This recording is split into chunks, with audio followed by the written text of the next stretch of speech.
Bien, je vais dupliquer ça à nouveau pour travailler sur le duplicata ici.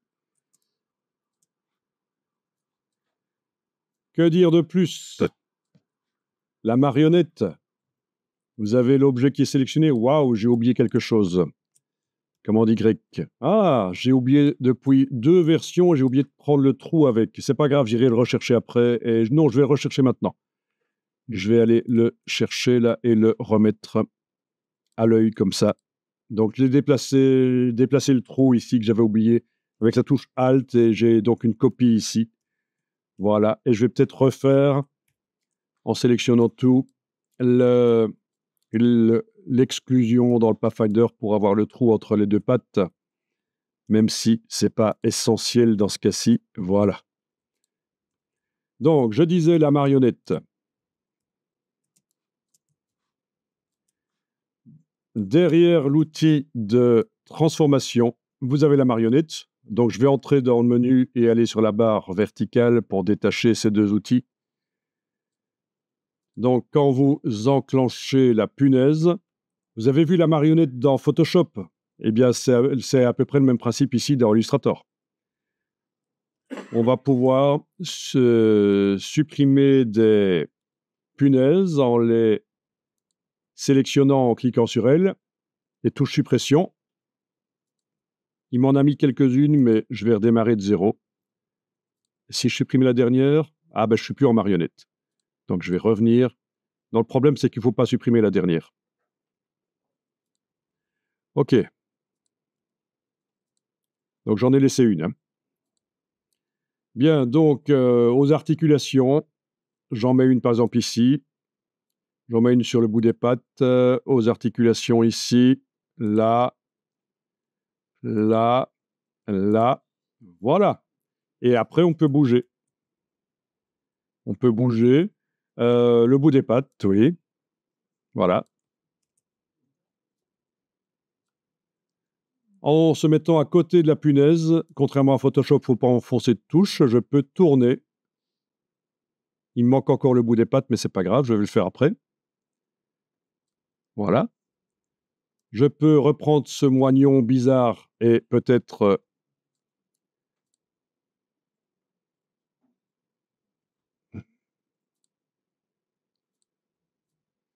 arranger un peu les pattes. Là.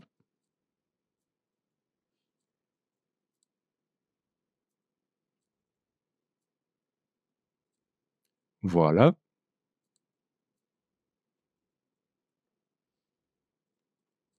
Donc ça vous permet aussi d'affiner les silhouettes et de les modifier. On a un outil de déformation qui permet de faire ça aussi, mais les punaises, pourquoi pas.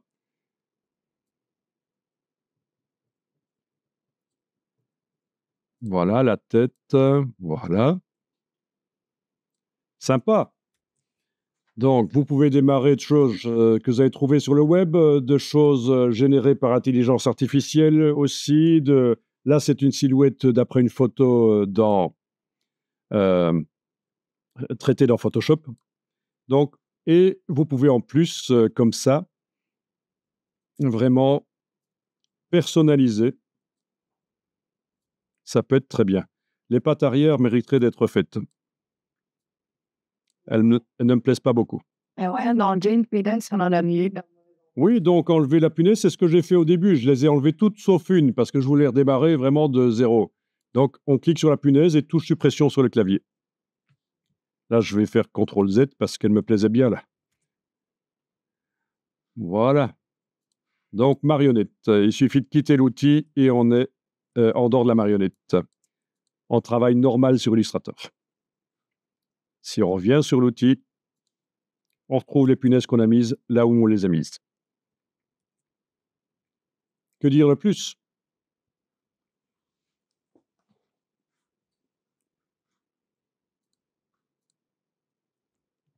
Donc ça va fonctionner sur du texte aussi, bien sûr. Sur toute forme, ça va fonctionner.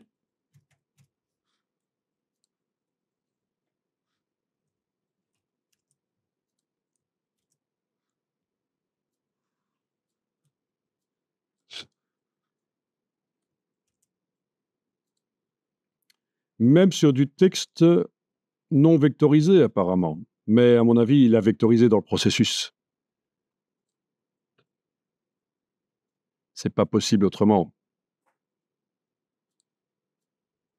Ah, il faut 2 punaises au moins pour pouvoir tirer et tirer, hein. Voilà. OK. Bien. Oui. Ça a été automatiquement transformé en vecteur dès que j'ai utilisé l'outil punaise sur le texte. J'ai pas dû faire menu texte vectorisé. Donc intéressant ça. Sur du texte.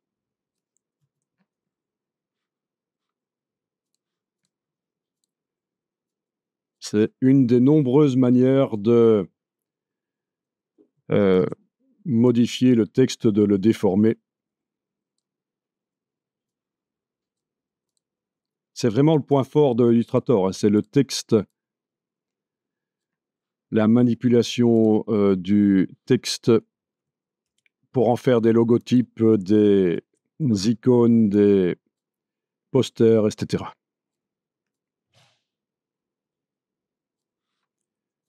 Bon, ça, c'était juste pour montrer que sur du texte, évidemment, ça marche, ou sur toute forme, ça marche.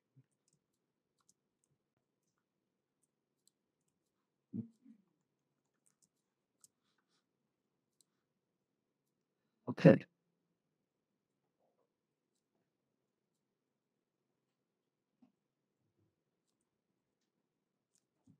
Alors, ça fonctionne? Ouais.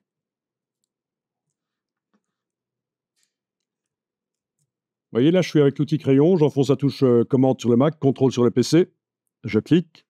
Je veux sélectionner ici l'autre forme que j'ai faite au crayon, bah, toujours contrôle, shift, j'ajoute. Voilà.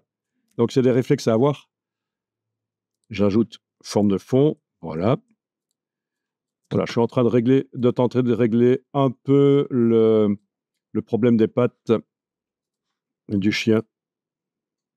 J'ai pas d'exemple ici de pattes de chien, donc c'est un peu du n'importe quoi.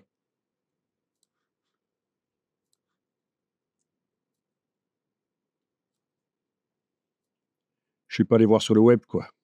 À quoi ressemble une patte de chien. Vous savez que même les moutons, je suis pas très fort, hein, pour les moutons. Je confonds la queue avec des pailles qui tombent. Vous avez vu ça? Donc voilà.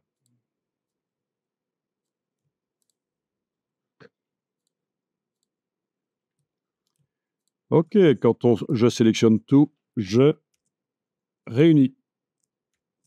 Voilà.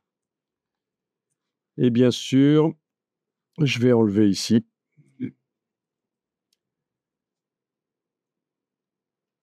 Ah oui, pour enlever, on a vu le cutter, on a vu la fonction objet tracé, diviser les objets inférieurs. Vous avez bien sûr aussi le crayon. Voilà. Je vais faire une forme au crayon. Voilà, je lui donne la couleur là. Je la transforme, etc. s'il faut. Et je vais m'en servir pour aller creuser la forme du chien que je sélectionne aussi. Donc, je sélectionne les deux. Et ceux qui connaissent le Pathfinder connaissent évidemment. Vous avez la fonction soustraction. Il y a 2 soustractions, celle-là ou celle-là. Bon, je vais essayer celle-là, ça doit être la bonne. Voilà, c'est la bonne. Soustraction. Encore une autre solution pour modifier la forme du chien.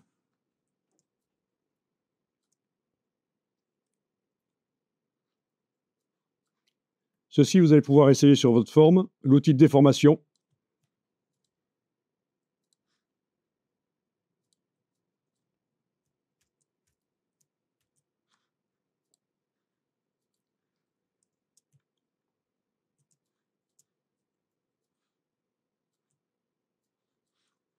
Alors, vous avez derrière l'outil largeur, vous avez plein d'outils de déformation. Vous entrez dans les outils, barre verticale, les voilà. Alors, celui qui vous servira le plus, c'est celui-là, l'outil de déformation. Vous avez une brush ronde qui apparaît, vous la voyez? Ouais. Donc, si vous allez modeler, ça repousse là où vous poussez, ça repousse, voilà, ça pousse en fait les vecteurs. Bon, le problème, c'est qu'elle est peut-être trop grande pour certains endroits. Donc là, je vais annuler. En fait, en double-cliquant sur l'outil de déformation, vous avez ces options et vous avez ce qui nous intéresse le plus, largeur-hauteur. Donc là, je vais indiquer par exemple 15, touche tabulation, 15, touche tabulation. Bon, et OK. Donc elle est plus petite là. C'est peut-être encore trop grand. Je double-clique sur l'outil pour faire apparaître sa boîte. Bon, je vais mettre 8, touche tabulation, 8, et puis OK. Voilà, donc là, elle est petite et ça va me permettre d'aller modifier la patte, là, par exemple, d'aller repousser ça pour essayer d'obtenir quelque chose de bien. Peut-être encore trop grand pour faire vraiment une forme de patte, mais pratique. Outil déformation.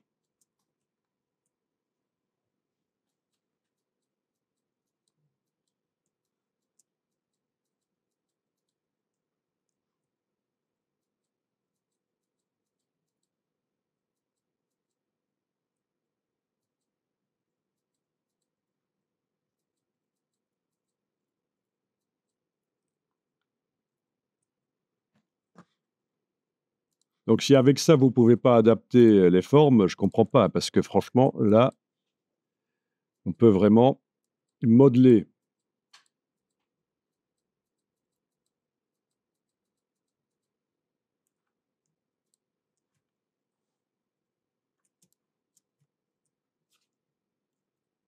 Shift tabulation. Oh, voilà.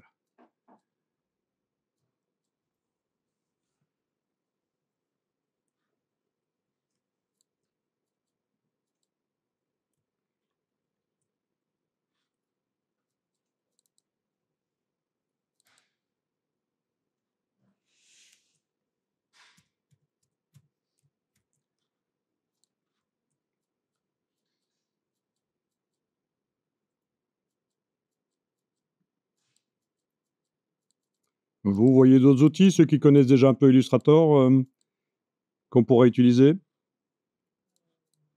Dégradé de forme. Mais pour déformer. C'est pas normal. Tu as dit le dégradé de forme. Oh, t'as pas tort, hein? C'est un truc qui est utilisé quand on fait des logos. Pour générer rapidement des variantes, juste pour faire des tests.